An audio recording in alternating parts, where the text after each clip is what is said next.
దిమ్రీ career లో animal cinema turning point అనడంలో ఎలాంటి సందేహం లేదు. చిన్న పాత్రలతో మొదలుపెట్టి ఆ సినిమాతో పాన్ ఇండియా లెవెల్లో తనకంటూ ఒక ప్రత్యేక స్థానం సంపాదించుకుంది. డైరెక్టర్ సందీప్ రెడ్డి వంగ మంత్రితనంతో వచ్చిన యానిమల్ చిత్రం తృప్తికి క్రేజ్ ను మరింత పెంచింది. కానీ తాజాగా బాలీవుడ్ లో తృప్తికి ఎదురు దెబ్బ తగిలిందనే టాక్ వినిపిస్తుంది. హిందీలో ఎవర్ గ్రీన్ హిట్ ఫ్రాంచైజీ ఆషీకి కొత్త భాగమైన ఆషీకి 3లో తృప్తి దిమ్రీని తొలగించినట్లు సమాచారం. కార్తిక్ ఆర్యన్ హీరోగా అనురాగ్ బస్ దర్శకత్వంలో రూపొందుతున్న ఈ ప్రాజెక్ట్ మొదటి నుంచి చర్చల్లో ఉంది. అయితే కొన్ని కారణాల వల్ల నిర్మాతల మధ్య విభేదాలు చోటు చేసుకోవడంతో ఈ సినిమా ప్రారంభం ఆలస్యమైంది.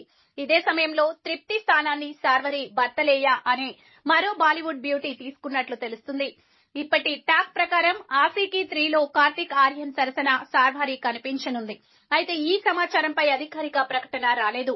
అయినప్పటికీ ఈ పరిణామం తృప్తి అభిమానులను నిరాశకు గురిచేయవచ్చు. మరి ఈ మార్పు తృప్తి కెరీర్ పై ఎలా ప్రభావం చూపుతుందో చూడాలి మరి.